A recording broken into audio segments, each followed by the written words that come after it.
अस्सलाम वालेकुम बच्चों, आज एक नया लेक्चर लेके आप लोगों के सामने हाजिर हुए हैं। तो आज हम चर्चा करने वाले हैं सेकंड ईयर का पहला चैप्टर, यानी कि पूरे के ऊपर तो नहीं करेंगे, ये पहला हमारा टॉपिक है, उसको हम समझेंगे। ठीक है, जैसे हमारे पास चार्ज क्या होता है, फिर कूलम लॉ क्या है, इसी के ऊपर हम बात करेंगे। तो चलते हैं अपने लेक्चर की तरफ। सबसे पहले है इलेक्ट्रोस्टैटिक। इलेक्ट्रोस्टैटिक किसे कहते हैं? देखिएगा, इलेक्ट्रोस्टैटिक फिजिक्स की ब्रांच है, तो जिसे हम कहते हैं it is branch of physics which deal with study of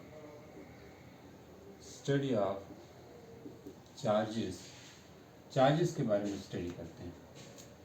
study of charges at rest under the influence of, क्या कहेंगे, अंडर द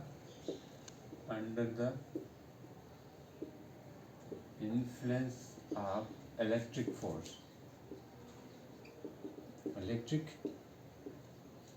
फोर्स की प्रेजेंस में, यानी कि इलेक्ट्रिक फोर्स हो और उसके प्रेजेंस में, उसके इन्फ्लुएंस में हम जब चार्जेस के बारे में स्टडी कर रहे होते हैं तो उसे हम इलेक्ट्रोस्टैटिक कहते हैं। इसी तरह इलेक्ट्रिक चार्जेस, यानी कि चार्जेस का हम मोशन में, ड्यूरिंग मोशन हम स्टडी करेंगे तो उसे हम इलेक्ट्रोडायनेमिक कहेंगे। ठीक है, अब बात करते हैं इलेक्ट्रिक फोर्स क्या होती है। ठीक है, किसकी बात करेंगे? इलेक्ट्रिक फोर्स क्या चीज़ होती है, देखिएगा। इलेक्ट्रिक फोर्स किसे कहेंगे? ऐसी फोर्स जो हमारे पास पॉजिटिव और नेगेटिव चार्ज को क्या करें, जोड़े रखें। द फोर्स विच, डायरेक्ट लिखते हैं, force which holds positive and negative charges, positive और नेगेटिव चार्जेस को क्या करें, होल्ड करें। दैट मेक्स अप, जो होल्ड करती है, तो चार्जेस, पॉजिटिव और नेगेटिव चार्जेस जब होल्ड होते हैं वो क्या बनता है? दैट मेक अप एटम्स या मॉलिक्यूल्स जो है उनको बनाती है, मॉलिक्यूल्स। जो पॉजिटिव और नेगेटिव चार्ज की आप बनाते कि होल्ड जब होते हैं तो हमारे पास एटम बन जाता है। जैसे एटम के अंदर आपके पास इलेक्ट्रॉन होते हैं, प्रोटॉन होते हैं, ये होल्ड होते हैं थ्रू इलेक्ट्रोस्टैटिक फोर्स या इलेक्ट्रिक फोर्स के थ्रू। तो जो होल्ड कर, जोड़े रखती हैं पॉजिटिव और नेगेटिव चार्जेस को, उस फोर्स को हम क्या कहते हैं? इलेक्ट्रिक फोर्स कहते हैं। इलेक्ट्रिक फोर्स वो फोर्स होगी जो पॉजिटिव और नेगेटिव चार्जेस को होल्ड करे, जोड़े रखे, तो उसे हम क्या कहेंगे? इलेक्ट्रिक फोर्स कहेंगे। अब बात करते हैं चार्ज क्या होता है। बेसिकली देखिएगा, चार्ज हमारे पास एक इंट्रिंसिक प्रॉपर्टी होती है। जिस तरह मैस है, मैस को हमने समझा क्या है कि मैस हमारे पास इंट्रिंसिक प्रॉपर्टी है। जो भी मैटर है उसका मैस लाजमी होता है। इसी तरह जो भी मैटर होगा उसका, उसमें चार्ज भी लाजमी होगा, क्योंकि मैटर के साथ जो है, मैटर के साथ मैस होता है। जहाँ मैस होता है वहाँ चार्ज आती है। इसका मतलब ये है कि चार्ज कम्स फ्रॉम मैस होगा जहाँ कहीं भी, तो वहाँ पे चार्ज भी लाजमी होगा। तो चार्ज क्या है? It is intrinsic properties, it is a intrinsic property of elementary particle, intrinsic property of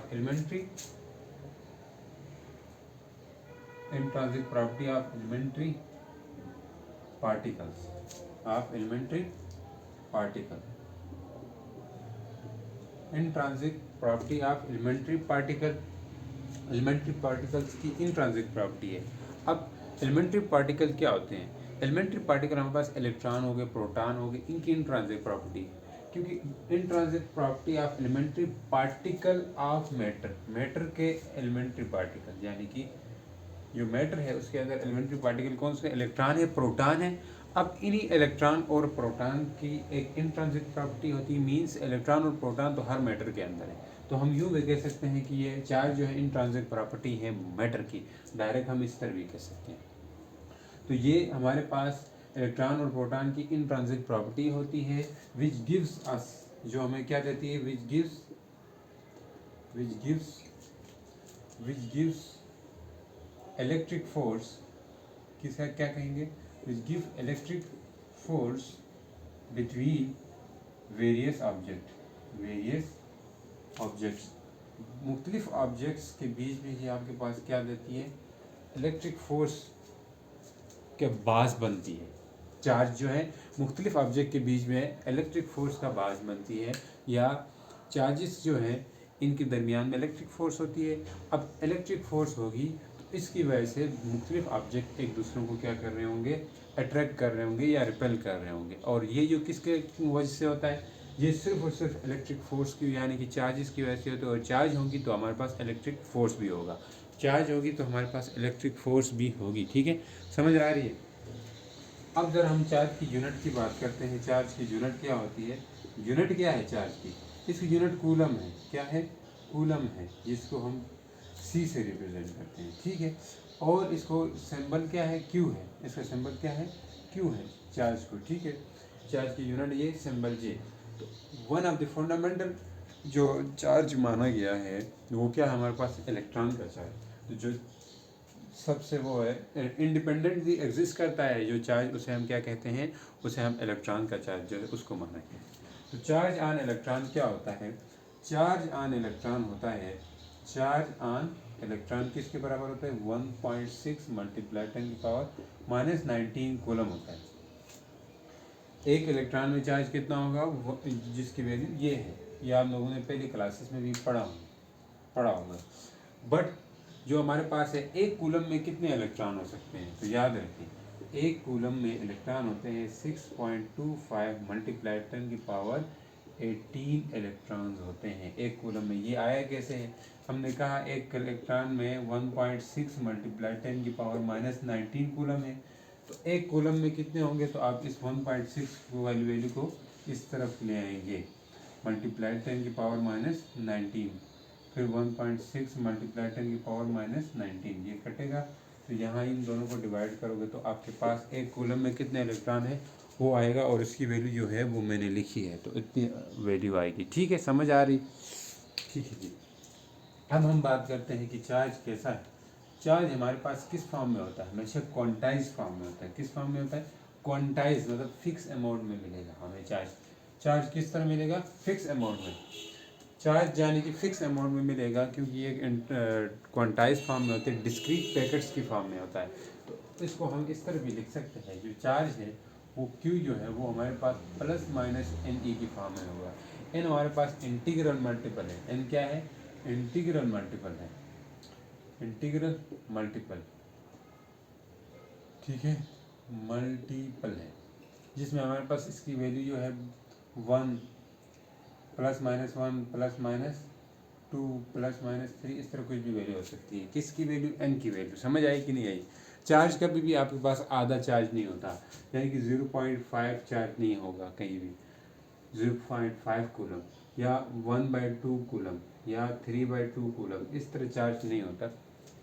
ठीक है, जो होता है वो एग्जिस्ट नहीं करता। जैसे हमारे पास क्वार्ट्स वगैरह हैं वो इस तरह होते हैं, बट वो एग्जिस्ट नहीं करते। 1.3 हो गए, इस तरह नहीं होंगे। ठीक है, इस तरह चार्ज एग्जिस्ट नहीं कर रहे होंगे। तो ये बात हुई हमारे पास चार्ज के। तो चार्ज हमारे पास होते कितने तरह के, एक इसको हम बात भी करेंगे। हमारे पास चार्ज अगर देखें, एक तो होता है पॉइंट चार्ज, नाम सुना होगा। ठीक है, पॉइंट चार्ज ऐसा चार्ज होगा कि किसी भी चार्ज का डिस्टेंस उनके साइज़ के निस्बत डिस्टेंस उनके दरमियान ज़्यादा हो तो उसको हम क्या कहेंगे, पॉइंट चार्ज कहेंगे। मान लें हमारे पास एक फुटबॉल भी है ना, अगर 2 फुटबॉल है, फुटबॉल लाइक यानी कोई सफ़ेद है, ये इनके ऊपर चार्ज है, तो ये हमारे पास पॉइंट चार्ज कब होंगे, तब होंगे जब इन दोनों के साइज़ के मुकाबले में इन दोनों के बीच का जो डिस्टेंस है वो अगर ज़्यादा है, तो तब हम इनको क्या कहेंगे, तब हम कहेंगे ये एक पॉइंट चार्ज है। ये क्या है, पॉइंट चार्ज है। समझ आई, डिस्टेंस ज़्यादा होना चाहिए साइज़ के मुकाबले में, तब क्या कहेगा, तब क्या कहेंगे उसको, पॉइंट चार्ज। उसके मुकाबले में एक होता है टेस्ट चार्ज। टेस्ट चार्ज क्या होता है, टेस्ट चार्ज जो है ऐसा चार्ज होता है जिसमें हम उस चार्ज के ज़रिए, उस चार्ज के ये एक इमेजनरी चार्ज होता है। इस चार्ज टेस्ट चार्ज के बदौलत हम क्या करते हैं, इलेक्ट्रिक फील्ड की डायरेक्शन हम मालूम करते हैं कि अगर इलेक्ट्रिक फील्ड की डायरेक्शन इस तरह है या उस तरह। अगर हमारे पास इलेक्ट्रिक की फील्ड की डायरेक्शन पॉजिटिव चार्ज होगा तो क्या होगी, अवे होंगी। तो जो इलेक्ट्रिक फील्ड लाइन्स होंगी वो क्या होंगी, अवे होंगी, दूर जा रही होंगी। टेस्ट चार्ज जहाँ पे रखेंगे तो वो क्या हो जाएगा, रिपेल हो जाएगा। क्या हो जाएगा, रिपेल हो जाएगा। तो हम कहेंगे कि ये इसकी इलेक्ट्रिक फील्ड की लाइन आउटवर्ड है। समझ आई कि नहीं? इस तरह हम जो टेस्ट चार्ज है उसको हम इलेक्ट्रिक फील्ड की डायरेक्शन आइडेंटिफाई कर सकते हैं, कि हम ये देख सकते हैं कि इलेक्ट्रिक फील्ड की डायरेक्शन किस तरफ है टेस्ट चार्ज की बदौलत। समझ आ रही है बातें मेरी? ठीक है जी। अब हम चलते हैं कूलम लॉ पे। ठीक है, कूलम लॉ क्या कहता है? कूलम लॉ जो है चार्जेस के ऊपर है। किसके ऊपर है? चार्जेस के ऊपर। Coulomb law, coulomb law, coulomb law क्या है देखिएगा। कूलम लॉ आपके पास क्या कहता है? सबसे पहले ये कहता है कि आपके पास जो फोर्स है electrostatic, the magnitude of electric, जो इलेक्ट्रोस्टैटिक फोर्स है वो डायरेक्टली प्रोपोर्शनल है किसके? Product of magnitude of two charges. मान लें दो चार्जेस हैं, लिखो स्टेटमेंट, देखो the magnitude of, magnitude of लिखी हुई है किताब में, वैसे लिखने की ज़रूरत नहीं है, लिखूंगा टाइम ज़्यादा होगा, बट इसको समझाऊंगा। स्टेटमेंट क्या कहती है? जो आपके पास इलेक्ट्रिक फोर्स है, इलेक्ट्रोस्टैटिक फोर्स है, वो जो है आपके पास डायरेक्टली प्रोपोर्शनल है किसके? चार्जेस के प्रोडक्ट के मैग्नीट्यूड। जो इलेक्ट्रोस्टैटिक फोर्स है वो डायरेक्टली प्रोपोर्शनल है, एक मान लें एक चार्ज क्या है, Q1 है, एक चार्ज क्या है, Q2 है। ये दो चार्जेस हैं, इन दोनों के बीच में जो फोर्स ऑफ अट्रैक्शन है वो किसके डायरेक्टली प्रोपोर्शनल है? इन दोनों के मैग्नीट्यूड के, यानी कि इन दोनों के प्रोडक्ट ऑफ मैग्नीट्यूड के। यानी कि हम इन दोनों को जब मल्टीप्लाई करेंगे Q1 और Q2 को, मान लें ये हमारे पास 2 कूलम है, ये 3 कूलम है, ठीक है। तो इलेक्ट्रोस्टैटिक फोर्स का मैग्नीट्यूड, यानी कि मैग्नीट्यूड किसको कहेंगे? Number with proper unit. ये हमारे पास अगर देखें 5 न्यूटन है, इसके बजाय आपके पास 10 न्यूटन होती है, तो मतलब इस वाली फोर्स का मैग्नीट्यूड ज़्यादा है, इससे मैग्नीट्यूड हाई है। तो इसी तरह ये 2 कूलम और वो जो मैग्नीट्यूड है फोर्स का वो किसके डायरेक्टली प्रोपोर्शनल होगा? वो आपके पास इन दोनों चार्जेस के प्रोडक्ट के मैग्नीट्यूड ऑफ प्रोडक्ट, ठीक है। इन दोनों के मैग्नीट्यूड ऑफ प्रोडक्ट मतलब इन दोनों को मल्टीप्लाई करें, 2 3 6 कूलम। जितना आपके पास इन दोनों का प्रोडक्ट, चार्जेस दोनों का मल्टीप्लाई करके प्रोडक्ट ज़्यादा आता है, उतना फोर्स ऑफ अट्रैक्शन या फोर्स ऑफ रिपल्जन ज़्यादा होगी। रिपल्जन कब होगी? जब दोनों पॉजिटिव होंगे। अट्रैक्शन कब होगी? जब एक पॉजिटिव एक नेगेटिव होगा, तब। ठीक है, तो इन दोनों का मैग्नीट्यूड जितना ज़्यादा आएगा मल्टीप्लाई करके प्रोडक्ट, इन दोनों का प्रोडक्ट का मैग्नीट्यूड ज़्यादा जितना आएगा, क्योंकि प्रोडक्ट का मैग्नीट्यूड क्यों ले रहे हैं? क्योंकि आपके पास इलेक्ट्रोस्टैटिक फोर्स है, ये एक म्यूचुअल फोर्स है। ये नहीं हो सकता है कि इसका अगर 3 कूलम है या ये 10 कूलम है या 5 कूलम है, ये अगर 10 कूलम है ये 5 कूलम है, तो तब भी ये नहीं हो सकता है कि ये 10 कूलम है तो ये इसके ऊपर ज़्यादा फोर्स लगाएगा, ये 5 कूलम है तो ये इसके ऊपर कम फोर्स लगाएगा। ये ऐसी बात नहीं होती है। दोनों के प्रोडक्ट जितना ज़्यादा होगा, दोनों का मल्टीप्लाई करके प्रोडक्ट जितना ज़्यादा आएगा, उतनी फोर्स ऑफ अट्रैक्शन भी ज़्यादा होगी। समझ गए मेरे पॉइंट? देखिए, अब ये 2 कूलम 3 कूलम है, इन दोनों का प्रोडक्ट क्या आया? 6 कूलम, ठीक है। अब इसी तरह 5 10 कितना होता है? 50 कूलम। तो इन दोनों का प्रोडक्ट ऑफ मैग्नीट्यूड क्या है? ज़्यादा है इन दोनों के मुकाबले में। तो मतलब इन दोनों के बीच में 5 कूलम और 10 कूलम के बीच में फोर्स ऑफ अट्रैक्शन भी ज़्यादा होगी। फोर्स ऑफ अट्रैक्शन भी ज़्यादा होगी किसके मुकाबले में? ऊपर वालों के मुकाबले में। मैंने कहा है कि जितना दोनों का मैग्नीट्यूड, प्रोडक्ट का मैग्नीट्यूड ज़्यादा आता है, उतनी फोर्स ऑफ अट्रैक्शन भी ज़्यादा होती है। तभी ये बात कूलम ने भी कही थी कि जो फोर्स ऑफ अट्रैक्शन है, जो मैग्नीट्यूड ऑफ इलेक्ट्रोस्टैटिक फोर्स है, वो डायरेक्टली प्रोपोर्शनल होती है किसके? इन दोनों के प्रोडक्ट ऑफ मैग्नीट्यूड के। और इन्वर्सली प्रोपोर्शनल होगी ये फोर्स, इन्वर्सली प्रोपोर्शनल होगी किसके? Square of distance between their centre. Square of distance between their centre, क्या मतलब हुआ इसका? यानी कि इन दोनों के बीच में जो रेडियस है r, जो है जो डिस्टेंस है, वो आपके पास क्या होगा? इसके इन्वर्सली प्रोपोर्शनल होगा। यानी कि जितना ज़्यादा डिस्टेंस होगा, जितना ज़्यादा डिस्टेंस होगा, उतनी ही आपके पास फोर्स कम हो जाएगी। और ये रेडियस के स्क्वायर के इन्वर्सली प्रोपोर्शनल है।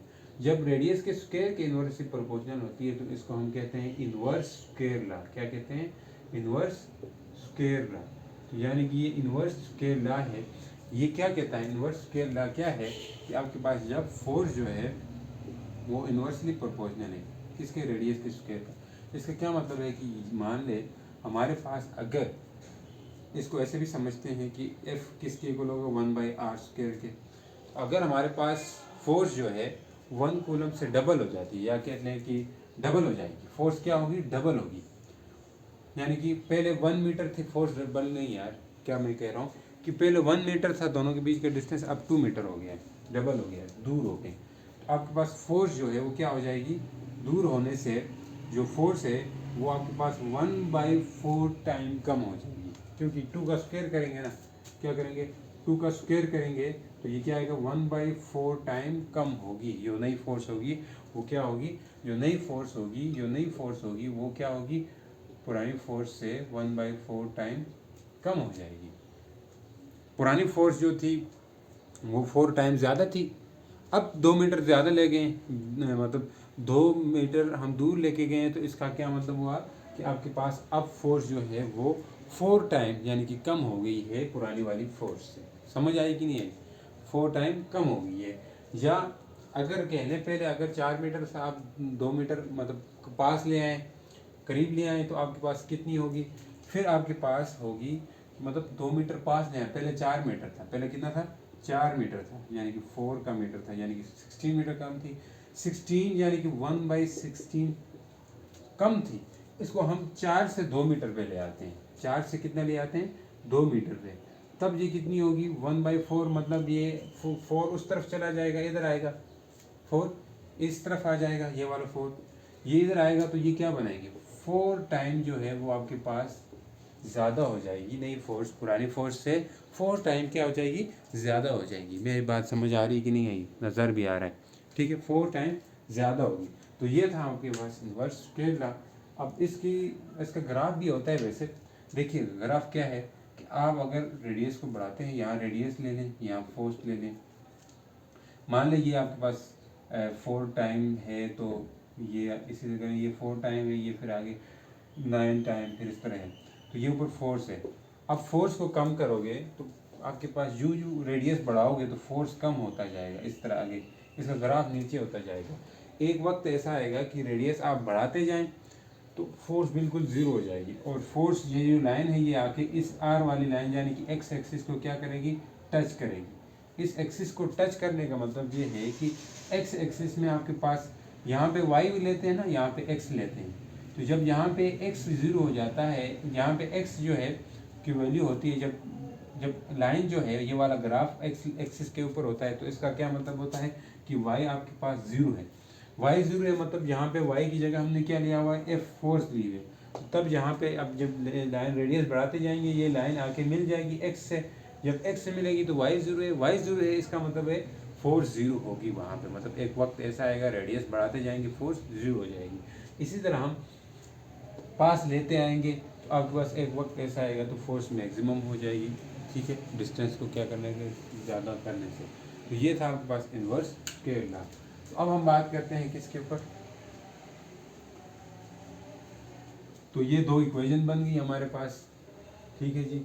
इन 2 इक्वेशंस को अगर कंपेयर करें तो हमारे पास क्या होगी, F इक्वल हो जाएगा, डायरेक्टली प्रोपोर्शनल होगा Q1 Q2 divide by R के स्क्वायर के, डायरेक्टली प्रोपोर्शनल होगा।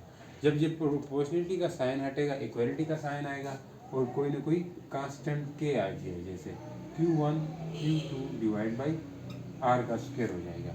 ये के क्या चीज़ है, कांस्टेंट है, ठीक है।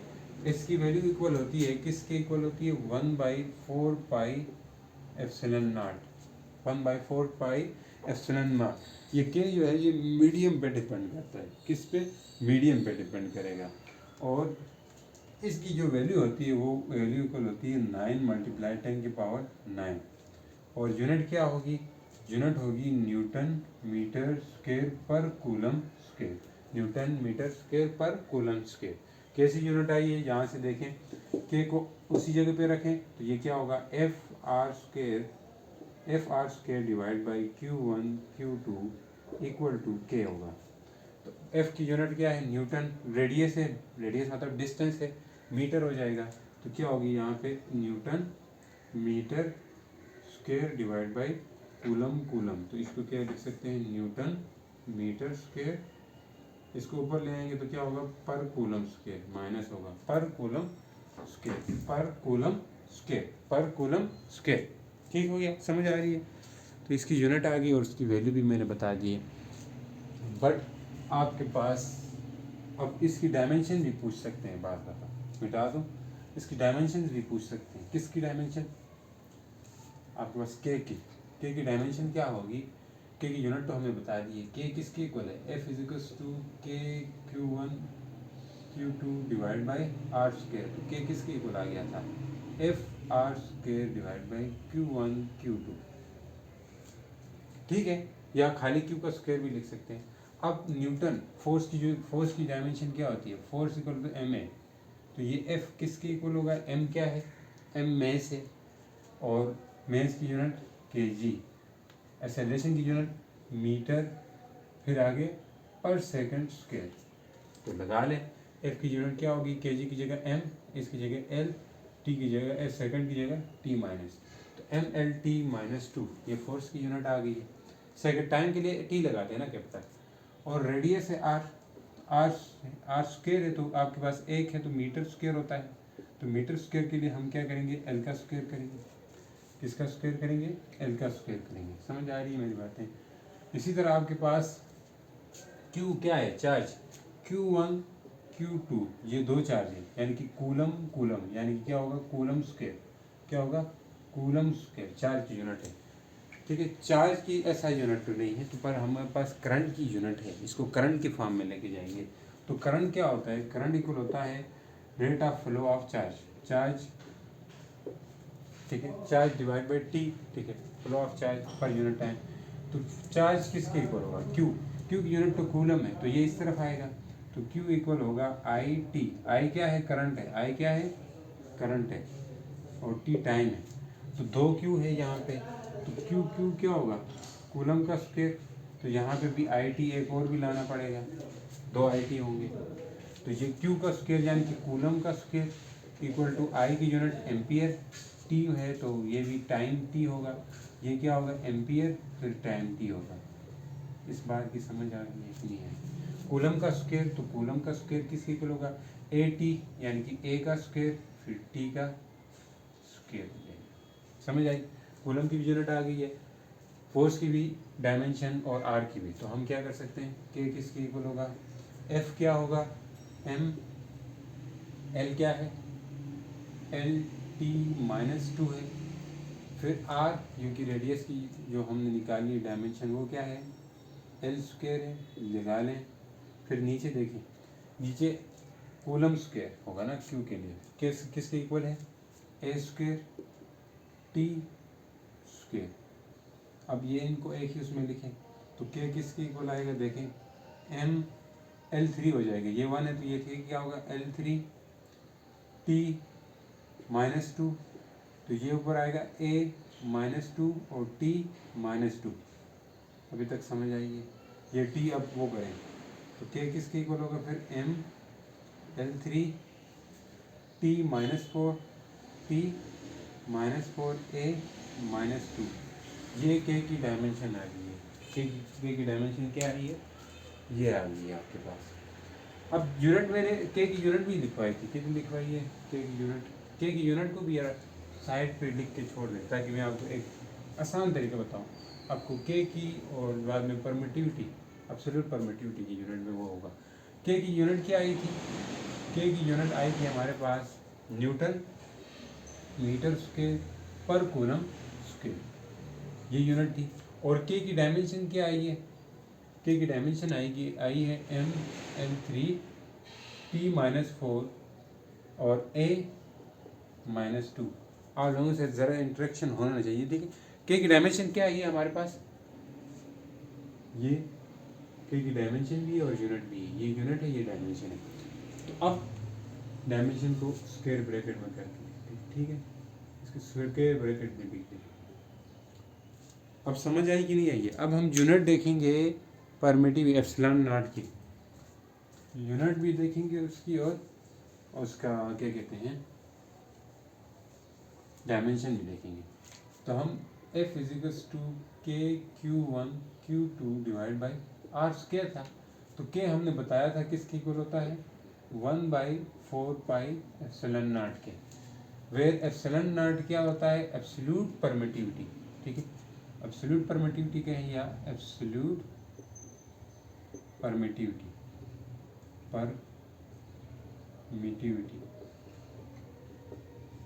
एब्सोल्यूट परमिटिविटी है। तो अब यहाँ पे इस के की जगह हम क्या लिख सकते हैं 1/4 pi epsilon naught Q1 Q2 divide by R square. अगर यूनिट चाहिए तो एप्सिलॉन नॉट को इधर ले आओ, तो ये क्या होगी epsilon naught equal to Q1 Q2 divide by 4 pi divide by 4 pi F यानी कि फोर्स टाइम रेडियस का स्क्वायर। 4 पाई एक कांस्टेंट है, 4 पाई मतलब 3.14, तो इसकी कोई यूनिट नहीं है, तो इसको हम नहीं लेंगे, तो इसको ज़रा इग्नोर करें फिलहाल। ठीक है, तो एप्सिलॉन नॉट किसके इक्वल आएगा, इसकी यूनिट क्या होगी, ऊपर कूलम है तो कूलम का स्क्वायर, नीचे न्यूटन है तो न्यूटन, और ये मीटर का स्क्वायर, या यूँ लिख दें इसको कूलम स्क्वायर पर न्यूटन पर मीटर स्क्वायर, पर न्यूटन पर मीटर स्क्वायर, पर न्यूटन पर मीटर स्क्वायर।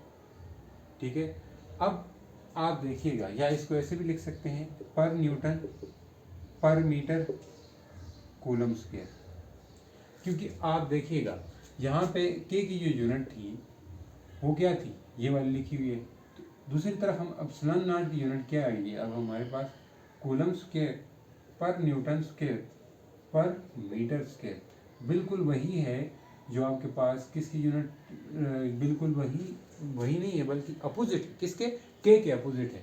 के में पर कूलम है तो यहाँ कूलम स्क्वायर है, यहाँ न्यूटन है तो यहाँ पर न्यूटन है, यहाँ मीटर है तो मीटर स्क्वायर है, तो पर मीटर स्क्वायर है, दोनों जस्ट अपोजिट है एप्सिलॉन नॉट और के की। आपके पास अगर इसी एक की यूनिट पता हो तो दूसरे की यूनिट आप इसके रेसिप्रोकल करके बता सकते हैं। ठीक है, अब हम डायमेंशन बताते हैं किसकी, परमिटिविटी की, यानी कि एप्सिलॉन नॉट की। तो क्यू के लिए डायमेंशन हमने क्या बताई थी पहले भी, क्यू यानी कि क्यू स्क्वायर मतलब कूलम स्क्वायर, और कूलम स्क्वायर किसके इक्वल होता था ए टी के इक्वल होता था। यार ये कैसे आया, कूलम स्क्वायर ये किसके इक्वल होता था, आई टी होता था ना, आई टी होता था, मैंने पीछे लिखी हुई है यार, ए टी। ठीक है, ए टी यूनिट से निकालिए, तो कूलम स्क्वायर किसके इक्वल होगा ए स्क्वायर टी स्क्वायर, ये डायमेंशन आई किसके लिए Q1 Q2 के लिए। ठीक है, अब आप फोर्स की डायमेंशन आपको पता है क्या है, पहले हमने डिस्कस किया हुआ है, ज़्यादा टाइम नहीं लगाते, MLT-2। फिर रेडियस के स्क्वायर की क्या डायमेंशन है L स्क्वायर, पुट कर दें जी, तो एप्सिलॉन नॉट किसके इक्वल होगा, हमारे पास होगा ए स्क्वायर टी स्क्वायर, फिर नीचे क्या है फोर्स की जगह MLT-2, फिर दूसरी तरफ R यानी कि L का स्क्वायर, तो ये ऊपर आएंगे तो क्या बनेंगे M माइनस, ठीक हो गया, L क्या होगा L3 है तो L3 भी क्या होगा -3, ठीक है, पावर ऐड हो जाएंगी। फिर T क्या हो जाएगा, T ये माइनस है तो ऊपर आगे T+4 हो जाएगा, तो A भी क्या हो जाएगा A स्क्वायर हो जाएगा। अब इसकी डायमेंशन भी देखें, इसकी डायमेंशन क्या आएगी एप्सिलॉन नॉट की डायमेंशन M-1 है। ठीक है, M क्या है, ऊपर आएगा -1, ये लिखी हुई M-1 L-3 T+4 A का स्क्वायर। ये आपके पास डायमेंशन पहले किसकी थी, पहले के की डायमेंशन M+1 था, यहाँ पे L+3 था, यहाँ -3, T-4 था, यहाँ +4, A-2 था, यहाँ पे +2। तो ये हमारे पास किसके ऊपर बात की हमने, परमिटिविटी की। ये मीडियम पे डिपेंड करता है, मीडियम पे। इसकी वैल्यू क्या होती है परमिटिविटी की, इसकी वैल्यू होती है 8.5 × 10⁻⁻12। यूनिट क्या है इसकी, बिल्कुल के अपोजिट जो कि हमने यहाँ पे लिखी है, यानी लिखते हैं इसको पर न्यूटन पर मीटर स्क्वायर कूलम स्क्वायर, ये इसकी यूनिट हो गई, ठीक है। और ये आपके पास फ्री स्पेस के लिए, किसके लिए, फ्री स्पेस के लिए एप्सिलॉन नॉट की वैल्यू। बट ये value medium to medium depend करती है, मीडियम टू मीडियम डिपेंड करती है। एक ऐसा मीडियम है यानी कि फ्री स्पेस है, इसके अलावा दूसरे मीडियम है उन पे अलग होगी, ठीक है। तो ये आपके पास हम उसके ऊपर भी डिस्कस करेंगे, ये जो है परमिटिविटी, रिलेटिव परमिटिविटी, इस चीज़ के ऊपर बात करेंगे, अगला लेक्चर हम उसके ऊपर अपलोड करेंगे। तो अभी तक हमने ये फार्मूला यहाँ पे ड्राइव किया है, ये वाला फार्मूला, ये हमारे पास एक स्केलर फार्मूला है, फोर्स का, कूलम फोर्स यानी इलेक्ट्रोस्टैटिक फोर्स का एक स्केलर फार्मूला है। ये कैसा फार्मूला है, स्केलर फार्मूला है। बट ये वेक्टर नहीं है, क्योंकि फोर्स एक वेक्टर क्वांटिटी है, तो हमें वेक्टर भी होना चाहिए, ये वेक्टर फॉर्म होनी चाहिए इस फार्मूले की। कौन सी फॉर्म होनी चाहिए, वेक्टर फॉर्म होनी चाहिए। और उस वेक्टर फॉर्म को क्या बोलते हैं, coulomb law in vector form. तो बट अभी मैं देखता हूँ वीडियो ज़्यादा लेंथी है, तो फिर छोड़ देते हैं, अगली अलग वीडियो बनाएंगे। काफ़ी लेंथी वीडियो बन रही है, ठीक है, 30 मिनट की। तो अब उसके ऊपर बात करेंगे अलग वीडियो में। तो ये क्या है, एफ आपके पास है फोर्स, जो कि एक स्केलर फॉर्म है, इसका एक वेक्टर होना चाहिए। उस वेक्टर के लिए हम एक अलग वीडियो लेके आ रहे हैं। उस वीडियो में हम इस टॉपिक के जो क्वेश्चंस हैं उसको भी हम डिस्कस करने वाले हैं। इस टॉपिक के क्वेश्चंस को भी हम डिस्कस करने वाले हैं, जो इस टॉपिक से रिलेटेड क्वेश्चन बनते हैं, जो आप कह लें कि ईटा एनएमडी के लेवल में क्वेश्चन जो आते हैं, ठीक है, उसी को भी हम डिस्कस करने वाले हैं इसमें, ठीक है। जो पास्ट पेपर में क्वेश्चन आए हैं उनको हम डिस्कस करने वाले हैं अगले वाली वीडियो में, जो कि coulomb law in vector form वाला लेक्चर होगा। इसको देखने के बाद उसको लाजमी देखें, क्योंकि उसमें हम coulomb law in vector form के साथ साथ हम किसको डिस्कस करने वाले हैं, प्रीवियस ईयर के एमसीक्यूज़ को, और बोर्ड के एमसीक्यूज़ होंगे, टेस्ट के एमसीक्यूज़ होंगे, उनको हम डिस्कस करने वाले हैं। तो उसको मिस मत कीजिएगा, ठीक है। तो मिलते हैं नेक्स्ट वीडियो में। अल्लाह हाफ़िज़।